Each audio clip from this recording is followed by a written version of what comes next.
नमस्कार, ANB news देख रहे हैं आप और मैं हूं आपके साथ हितेंद्र। 3 बजे 3 खबर में आप सभी का स्वागत है। देश भर में नए कृषि कानूनों का विरोध लगातार जारी है। इसके विरोध में किसान दिल्ली बॉर्डर पर प्रदर्शन कर रहे हैं और आज किसान आंदोलन का 82वां दिन है। किसान आंदोलन के साथ साथ अब विपक्ष भी जमीन पर उतरकर सरकार को घेर रहा है। कांग्रेस महासचिव प्रियंका गांधी आज एक बार फिर से उत्तर प्रदेश के दौरे पर हैं और बिजनौर में किसान महापंचायत में हिस्सा उन्होंने लिया है।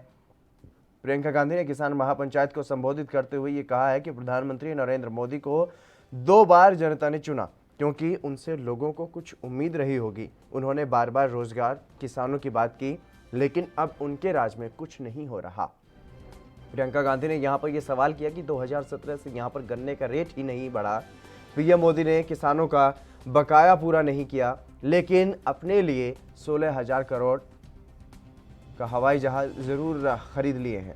कांग्रेस नेता प्रियंका गांधी ने यह भी कहा है कि मोदी सरकार जो नए कानून लेकर के आई है उससे उद्योगपति जमाखोरी कर सकते हैं। कांग्रेस नेता प्रियंका गांधी ने यह कहा है कि साथ ही अब लोग अपनी मंडियां खोल सकेंगे। सरकारी मंडी में टैक्स लिया जाएगा, प्राइवेट मंडियों में एमएसपी मिलना ही बंद हो जाएगा। साथ ही फसल लेनी है या नहीं वो उद्योगपति की मर्जी होगी। प्रियंका ने वार किया है कि नए कानून से सिर्फ उद्योगपतियों का भला होगा और किसानों की कहीं पर सुनी ही नहीं जाएगी। प्रियंका ने ये भी कहा कि हर कोई देख रहा है कि वो 2-3 लोगों को बेच दिए जा रहे हैं और पीएम मोदी अमेरिका, चीन और पाकिस्तान जा सकते हैं, लेकिन दिल्ली में बैठे किसानों से नहीं मिल सकते। पीएम मोदी ने किसानों का मजाक उड़ाया और उन्हें आंदोलनजीवी परजीवी बताया। प्रियंका ने यह कहा कि मोदी जी देशभक्त और देशद्रोही में फर्क नहीं पहचान पाए।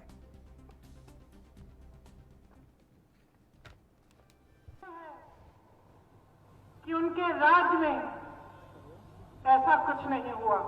आप बताइए, क्या आपकी कमाई दुगनी हुई है? क्या गन्ने का दाम 2017 से बढ़ा है? आप सब गन्ने के किसान हैं। आज भी जो निर्णय लिया है सरकार ने, क्या गन्ने का दाम बढ़ाया है इन्होंने? आपका बकाया कितना है? आपको मालूम होगा कि यूपी के किसानों का, गन्ने किसानों का 10,000 करोड़ रुपया बकाया है और अगर पूरे देश भर के गन्ने का बकाया देखा जाए तो 15,000 करोड़ का है। अब आप सोच सकते हैं कि ये ऐसे प्रधानमंत्री हैं कि आपका बकाया आज तक पूरा नहीं किया, लेकिन अपने लिए दुनिया में भ्रमण करने के लिए इन्होंने 2 हवाई जहाज खरीदे हैं। 2 हवाई जहाजों की कीमत आप जानते हैं क्या है? कितनी है कीमत?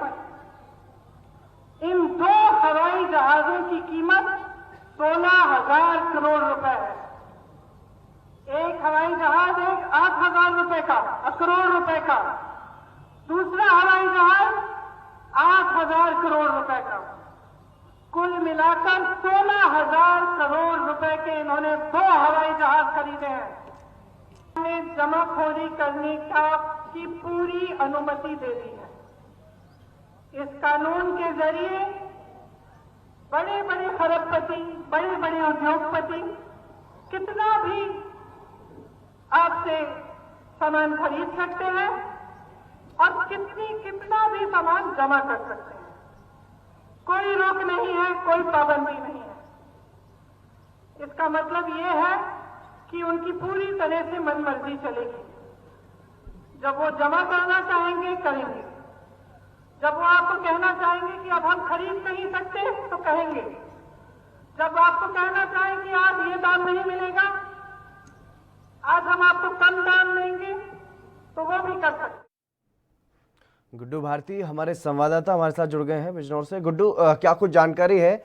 आज जो जनसभा जो वहां पंचायत किसानों के नाम पर की गई, वहां पर कितनी भीड़ आपको दिखाई दी और क्या कुछ निशाना किस तरीके से साथी हुई नजर आई प्रियंका गांधी? जी, बिजनौर के चांदपुर में प्रियंका गांधी वाड्रा आज आई थी। यहाँ किसान महापंचायत हुई है जी।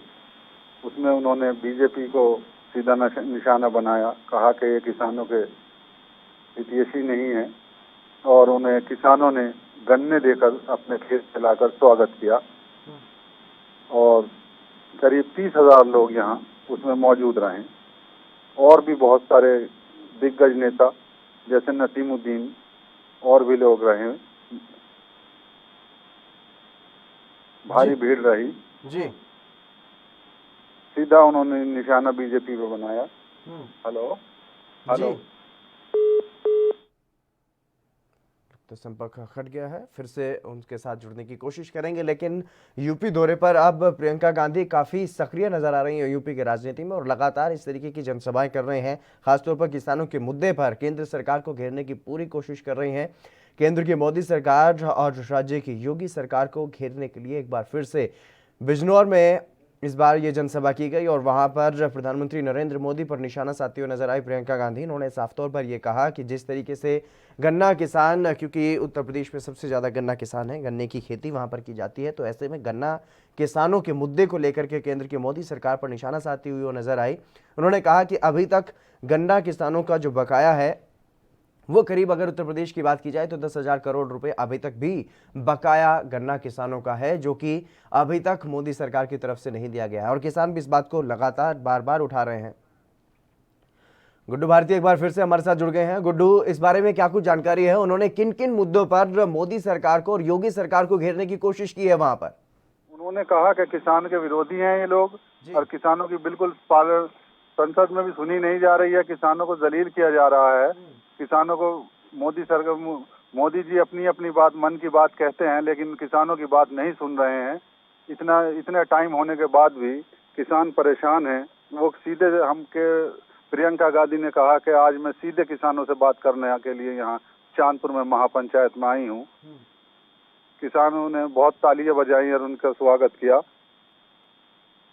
जी, लेकिन जिस तरीके से गुड्डू यहाँ पर कहती हुई नजर आई कि दूसरी बार नरेंद्र मोदी को प्रधानमंत्री पद के लिए जनता ने चुना है, लेकिन उन्होंने कुछ भी नहीं किया।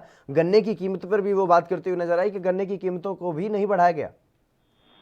जी, उन्होंने यही कहा कि किसानों को बहुत सारे आदेश वो दिए थे इन्होंने कि किसानों के लिए ऐसा करेंगे वैसा करेंगे, लेकिन किसानों के लिए कुछ भी नहीं किया है। किसान सड़क पे बिठा दिया गया है और उसके लिए तमाम कीलें बिछा दी गई और ये कर दिया गया, उसके लिए तमाम बोली वो। जी, और वहीं जो लोग इस जनसभा में पहुंचे, खासतौर पर जो किसान, जो गन्ना किसान वहां पर पहुंचे, क्योंकि गन्ना किसानों के मुद्दे पर ही केंद्र सरकार को घेरती हुई नजर आई प्रियंका गांधी, उन गन्ना किसानों की क्या कुछ प्रतिक्रियाएं सामने आई? गन्ना किसान बहुत खुश थे और उन्होंने बहुत नारे लगाए और गन्ना किसान ज्यादा करीब 30-40 हजार लोग यहाँ मौजूद थे। उन्होंने आगे के लिए क्या कुछ अपनी प्रतिक्रिया दी है? वो आगे आने वाले वक्त में किसको अपना नेता चुनना चाहते हैं? किस तरीके की उनकी अब उनमें जो माहौल है वो देखने को मिला? आगे को तो अभी फिलहाल वो अपना नेता कांग्रेस का ही चुनने की बात कर रहे थे, लेकिन ये आगे समय आने पर क्या होगा ये बात अलग होती है। जी, इसके अलावा प्रियंका गांधी ने क्या और भी यहाँ पर कोई कार्यक्रमों में शिरकत की है? नहीं सर, बस एक ही जगह आई थी वो वहाँ। जी गुड्डू, तमाम जानकारी देने के लिए बहुत शुक्रिया आपका। तो लगातार उत्तर प्रदेश की राजनीति में सक्रिय दिखाई दे रही हैं कांग्रेस नेता प्रियंका गांधी और आज बिजनौर में किसान महापंचायत में वो शामिल हुई, जहां से उन्होंने केंद्र की मोदी सरकार और राज्य की योगी सरकार पर जमकर निशाना साधा। अब कृषि कानूनों का विरोध क्योंकि लगातार जारी है और ऐसे में जो गन्ना किसान है वो भी अपने मुद्दे को उठा रहे हैं और इसी के तहत अब उन्होंने गन्ना किसानों के जो मुद्दे हैं उनको भुनाने की पूरी कोशिश की प्रियंका गांधी ने और गन्ना किसानों का जो बकाया अभी तक रहता है सरकार पर, उसको लेकर के वो निशाना साधते हुए नजर आई और उन्होंने कहा कि गन्ना किसानों की अभी तक जो रकम बकाया है उससे ज्यादा के तो जहाज, जो हवाई जहाज प्रधानमंत्री ने खरीदे हैं वो हैं। अगर गन्ना किसानों का जो बकाया है उसका भुगतान अब तक किया जाना चाहिए था, वो भी नहीं किया गया। और इसके अलावा उन्होंने गन्ने के दाम की बात कही कि गन्ने का दाम 2017 से अब तक साल 2021 तक भी वही है।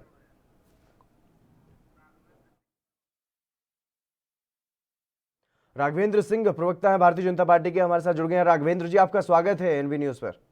जी नमस्कार।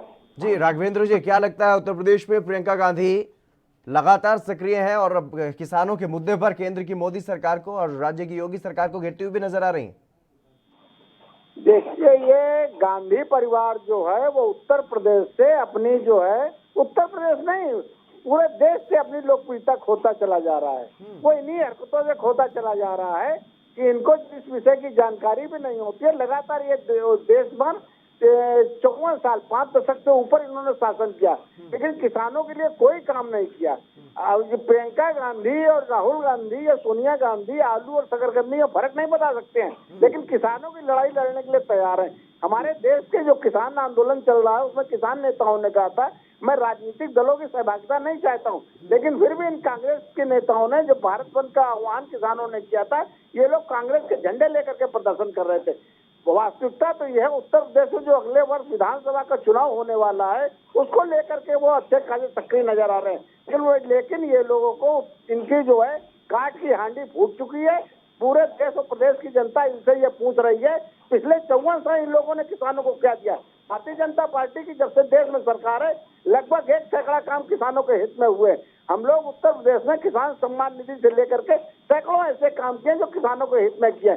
हम लोग 2022 तक भारतीय जनता पार्टी की सरकार किसानों की आय दोगुनी करने के लिए आमादा है और हम लोग निश्चित रूप से 2022 तक किसानों की आमदनी दोगुनी कर लेंगे। लेकिन ये जो ये किसानों के जो दलाल बनने बैठे हैं, जिसे हम ये प्रदर्शन माफिया इसे कह देंगे, तो वो लोग जो है निश्चित रूप से ये नहीं चाहते हैं किसानों के जो हित साधे भारतीय जनता पार्टी। हेलो जी जी आवाज आ जी रही? राघवेंद्र जी आपकी आवाज सुन पा रहा हूँ। वास्तविकता तो ये है हमारी जो सरकार जो है लगातार वार्ता की मेज पर आने के लिए किसानों को आमंत्रित कर रही है और ये किसानों को निश्चित रूप से वार्ता की मेज पर आना पड़ेगा। देर सवेर ये जो विषय चल रहा है इसका पटाक्षेप होगा और किसानों की आय दोगुनी होगी। बिल्कुल हमाम वहीद हमारे साथ कांग्रेस प्रवक्ता जुड़ गए हैं। हमाम जी आपका भी स्वागत है एनबी न्यूज पर। थैंक यू जी हमाम जी, अब भारतीय जनता पार्टी के नेता राघवेंद्र जी हमारे साथ बने हुए हैं। वो ये कह रहे हैं कि कांग्रेस के जो नेता हैं जो किसानों के हित की बात करते हैं उन्हें आलू और शकरकंदी का फर्क भी नहीं पता और बात करते हैं किसानों की लड़ाई लड़ने की। और उन्होंने ये भी कहा है कि भारतीय जनता पार्टी सैकड़ों ऐसे काम कर रही है जो किसानों के हित में है। आपको क्या लगता है, क्या प्रियंका गांधी सिर्फ आने वाले विधानसभा चुनाव को लेकर के वहां पर सक्रिय हो रही है उत्तर प्रदेश में? जी हमाम जी, हमाम जी क्या आप मेरी आवाज सुन पा रहे हैं? चलिए लगातार राघवेंद्र जी हमारे साथ बने हुए हैं। राघवेंद्र जी मेरा सवाल अब आपसे ये है, क्योंकि कांग्रेस के प्रवक्ता हमारे साथ जुड़ नहीं पाए, उनका संपर्क हमसे टूट गया है, फिर से जुड़ने की कोशिश करेंगे। लेकिन आपने तमाम बातें कही कि सैकड़ों काम कर रहे हैं। चलिए मान लीजिए हजारों काम आप कर रहे हैं, हमने आपसे ज्यादा बढ़ा दिए आपके काम, लेकिन उसके बावजूद भी क्या ये बात गलत है कि गन्ना किसानों का अभी तक बकाया जो पड़ा है उसका भुगतान नहीं हुआ है? नहीं, ऐसा नहीं है। गन्ना किसानों को लगातार जो पिछला पड़ा हुआ बकाया था उसका भुगतान हो रहा है और लगातार हम लोग जो है किसानों को मंडी के माध्यम से धान या गेहूं सबकी से खरीद फरोख्त कर रहे हैं। वास्तविकता ये हमारी मंशा पे कोई सवाल नहीं उठाया जा सकता है। हम लोगों की मंशा नियत बिल्कुल साफ है। नियत और हम लोग जो है ईमानदारी से काम कर रहे हैं। किसानों पर आपकी कौन सवाल उठा रहा है? मंशा और नियत पर आपकी सवाल हम भी नहीं उठा रहे और विपक्ष भी नहीं उठा सकता, क्योंकि ये साफ तौर पर ये जाहिर होता है जो तथ्य है, जो किसान है उनकी जेब में रकम नहीं पहुंच पा रही है, इसलिए तो वो सड़कों पर है। नहीं, सड़कों पे किसान नहीं है। ये मैं आपसे कह रहा हूँ जो किसान जो है वर्तमान में खेतों पर हैं। देश में जो बड़ी आबादी जो है, अच्छा ये बताइए जो किसान जो हैं जो एनसीआर में ही किसान क्यों दिखाई पड़ रहे हैं पूरे देश में? दिल्ली के चारों तरफ भी किसान है। हमारे देश की आबादी 1 अरब 40 करोड़ है, उसमें का ये जो कुछ एक किसान ही है।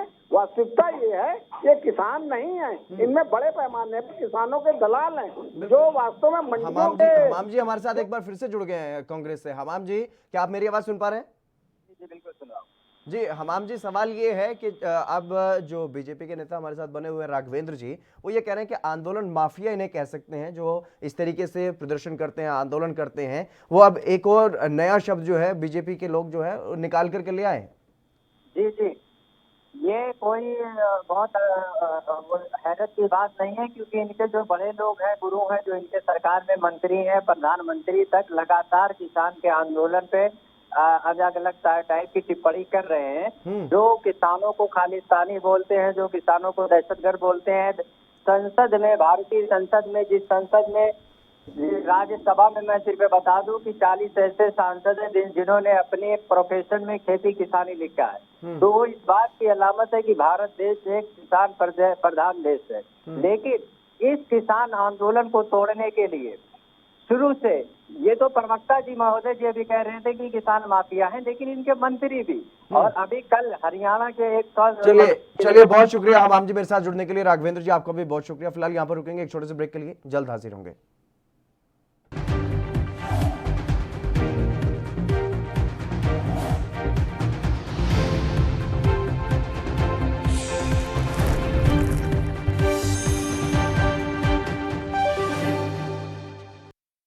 क्या आप दुबले पतले कमजोर हैं, आपकी सेहत नहीं बनती, भूख कम लगती है, वजन नहीं बढ़ता? दरअसल मेन बात खाना पीना खाना नहीं है, मेन बात है खाया पिया लगना। और अगर खाया पिया लगेगा ही नहीं तो सेहत बनेगी कैसे? इसलिए हमारी संस्था सन्यासी आयुर्वेदा ने एक ऐसी दवा बनाई है जो कि आपके पाचन तंत्र को, आपके लीवर सिस्टम को ठीक करने का काम करती है, ताकि आप जो भी खाएं उसका पूरे का पूरा निचोड़ आपके शरीर को लगे, आपकी भूख बढ़े, खाया पिया सही से लगे, नया खून बने, हड्डियों में जान आए, वजन बढ़े, ताकत बढ़े, चेहरे पर नूर आए और आप मोटे तगड़े खूबसूरत पर्सनैलिटी के मालिक बन जाएं। यह दवा पूरी तरह से आयुर्वेदिक होती है। इसका शरीर पर कोई भी साइड इफेक्ट, कोई भी नुकसान या दुष्प्रभाव नहीं होता। लड़के लड़कियां दोनों इसका इस्तेमाल कर सकते हैं और पहले 15 दिन के अंदर ही आपको इसका असर महसूस हो जाएगा। सिर्फ 650 रुपए की पूरे 1 महीने की दवा होती है और आप इसे घर बैठे 01145454545 पर फोन करके दवा मंगवा सकते हैं।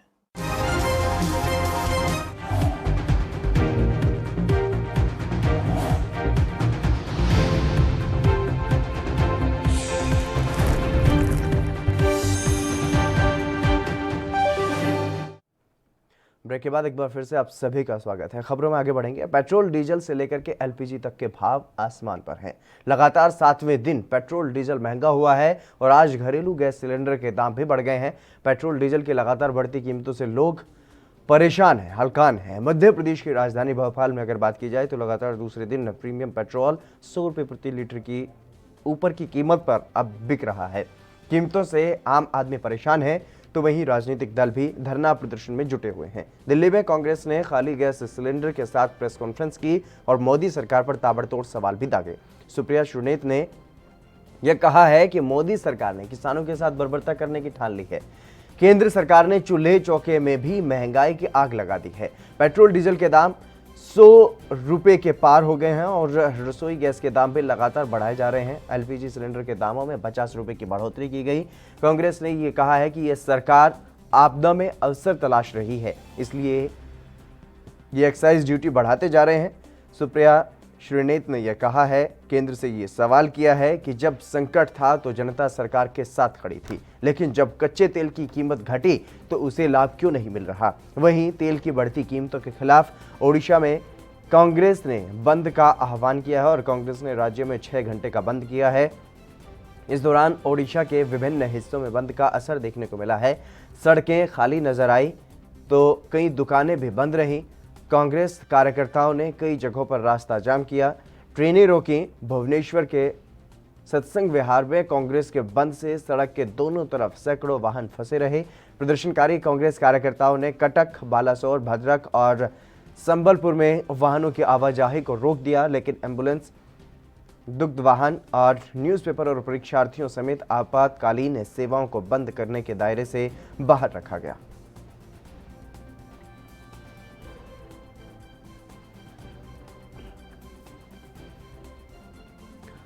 राजीव तिवारी हमारे संवाददाता हमारे साथ जुड़ गए अधिक जानकारी के साथ। राजीव, क्या कुछ जानकारी है? लगातार जिस तरीके से अगर पेट्रोल डीजल की बात की जाए तो लगातार इनके दाम तो बढ़ ही रहे हैं, आप गैस सिलेंडर के दाम भी बढ़ गए हैं। जिस तरीके से लगातार पेट्रोल और डीजल के दामों में इजाफा किया जा रहा है तेल कंपनियों द्वारा या फिर चाहे सरकार के द्वारा, तो कहीं ना कहीं दिक्कतें जरूर आ रही है।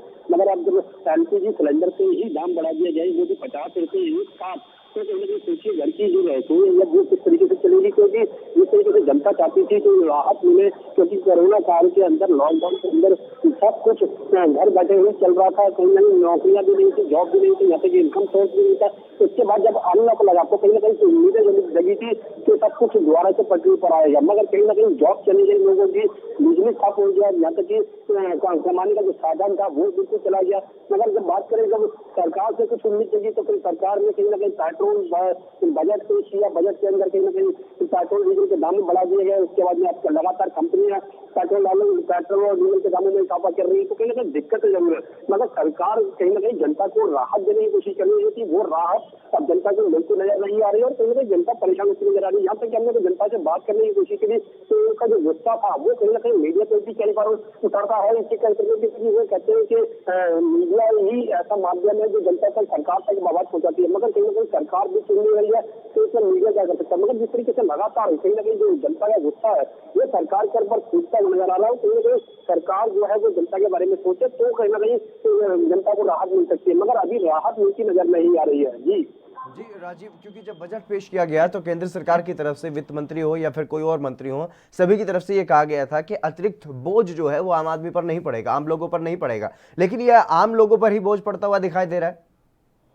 देखिए बिल्कुल सही कहा आपने। यहाँ जब बजट की बात की गई, बजट के अंदर निर्मला सीतारमण जी ने भी और यहाँ तक कि प्रधानमंत्री मोदी जी ने भी यही कहा था कि आने वाले समय के अंदर बजट से कहीं ना कहीं लोगों को फायदा होगा। मगर जिस तरीके से क्या कहते हैं अब जो घर की जो स्थिति है, लोगों की आम दिनचर्या है, वो कहीं ना कहीं डामाडोल हो चुकी है, क्योंकि जिस तरीके से महंगाई बढ़ रही है, क्योंकि पेट्रोल और डीजल के दाम जब बढ़ते हैं तो कहीं ना कहीं ऑटोमेटिकली और चीजों पर उसका असर पड़ता है और सीधे सीधे कहीं ना कहीं उसकी घरों की रसोई को पड़ता है। मगर जिस तरीके से लगातार दाम बढ़ रहे हैं तो साफ जाहिर है जनता बिल्कुल परेशान होती नजर आ रही है। जनता का जो गुस्सा है शायद आने वाले समय के अंदर इलेक्शन होंगे या चुनाव होंगे उसके अंदर देखने को मिल सकता है और कहीं ना कहीं इसका जो खामियाजा है वो कहीं पार्टियों को भी भुगतना पड़ सकता है, चाहे वो राज्य सरकार हो चाहे फिर वो केंद्र सरकार हो, क्योंकि दोनों ही अपना अपना टैक्स लेती है, अपना अपना चार्जिंग लेती है, कंपनी अपना चार्जिंग लेती है, मगर जनता के बारे में अभी सोचता कोई नजर नहीं आ रहा है। सिर्फ आश्वासन दिया जाता है कि आने वाले समय के अंदर ये बेनिफिट होगा, वो बेनिफिट होगा, मगर जनता फिर भी परेशानी रहती है। जी राजीव, अगर बात विपक्षी पार्टी कांग्रेस की जाए तो कांग्रेस की तरफ से लगातार सरकार को घेरने की कोशिश की जा रही है, लेकिन कहीं ना कहीं विपक्ष भी नाकाम साबित हो रहा है।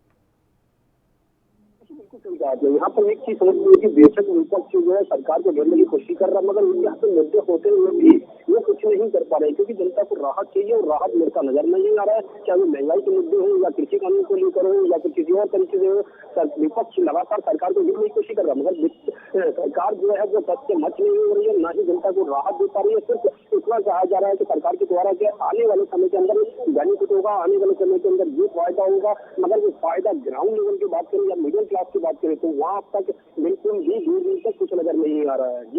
जी राजीव, आप बने रहिएगा हमारे साथ। वहीं कांग्रेस नेता सुप्रिया सुळे ने क्या कुछ कहा है वो आपको सुनवाते हैं। यही है मोदी सरकार। नरेंद्र मोदी जी की निर्मम, असंवेदनशील और अनैतिक सरकार ने किसानों के साथ तो अन्याय करने की ठान ही ली है और हर तरह का अन्याय, हर तरह की बर्बरता कर रहे हैं, पर अब देश के हर चूल्हे चौके, हर गृहिणी, हर आम आदमी की कमर तोड़ने का भी फैसला कर लिया, हर चूल्हे चौके में आग लगा दी है। पेट्रोल और डीजल के दाम आप सबको पता है 100 रुपए के पार हो गए हैं। पेट्रोल का दाम एक नया कीर्तिमान स्थापित किया है सरकार ने, और अब घरेलू गैस, जिसको कि रसोई गैस कहा जाता है, जिसके सिलेंडर रखे हैं, इनके दाम निरंतर बढ़ाए जा रहे हैं। 10 दिनों के अंदर, आज 15 तारीख है, मात्र 10 दिनों के अंदर इन सिलेंडर में, रसोई गैस के सिलेंडर में 75 रुपए कीमत का इजाफा हुआ है। 75 रुपए। जी राजीव, अगर बात की जाए आम लोगों की, तो आम लोगों की तरफ से क्या कुछ प्रतिक्रियाएं सामने आ रही है, क्योंकि तेल के दामों में भी लगातार इजाफा, एलपीजी गैस सिलेंडर की अगर बात की जाए तो उसमें भी लगातार इजाफा, महिलाओं का क्या कुछ कहना है, क्योंकि रसोई में जिस तरीके से अगर ये कहा जाए कि आग लगी है तो रसोई का जो काम करती हैं उन महिलाओं की तरफ से क्या कुछ प्रतिक्रियाएं सामने आ रही है।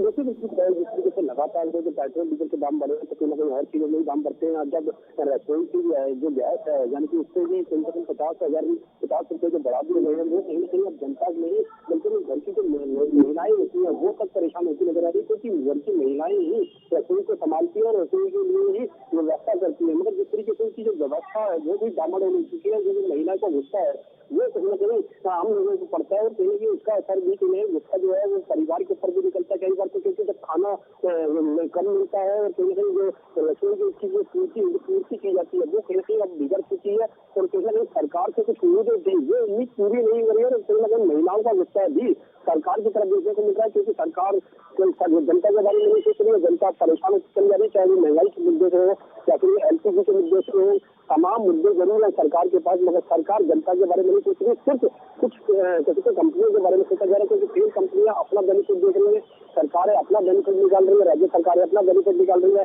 टाटा डीलर जो है वो अपना बेनिफिट देखते हैं, मगर जनता के पास महंगाई के अलावा कुछ नहीं मिलता। जी राजीव, क्योंकि लगातार जिस तरीके से आम लोगों पर महंगाई का बोझ लगातार बढ़ता जा रहा है, उसकी वजह से कहीं ना कहीं लोग मोदी सरकार के खिलाफ विरोध प्रदर्शन भी कर रहे हैं। और खासतौर पर अगर कांग्रेस की बात की जाए तो कांग्रेस की तरफ से आगे क्या रणनीति है ताकि सरकार को घेरा जा सके?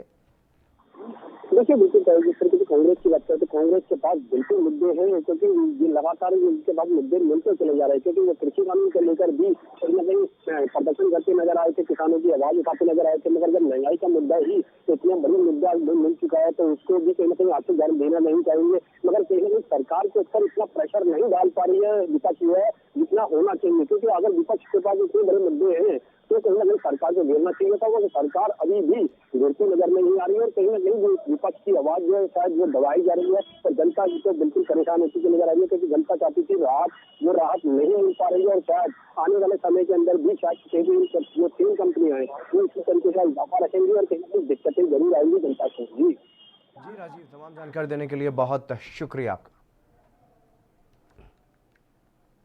और वहीं किसानों के आंदोलन के दौरान सामने आए टूलकिट मामले में पर्यावरणविद दिशा रवि की गिरफ्तारी के बाद अब उनके करीबियों पर भी शिकंजा कसने की तैयारी है। इस बीच दिशा रवि की करीबी निकिता जैकब फरार हो गई हैं। दिल्ली पुलिस ने निकिता जैकब के खिलाफ कोर्ट से नॉन अवेलेबल वारंट जारी करवाया है और स्पेशल सेल के सूत्रों के मुताबिक 11 फरवरी को निकिता जैकब के घर पर स्पेशल सेल की टीम सर्च करने के लिए गई थी। टीम मोबाइल फोन और इलेक्ट्रॉनिक डिवाइस जांचने गई थी। शाम का वक्त था, इसलिए पूछताछ नहीं हो सकी थी। निकिता से स्पेशल सेल ने दस्तावेज पर दस्तखत करवाया था। चलिए, इस बुलेटिन में बस इतना ही। आप बने रहिए ANB न्यूज के साथ।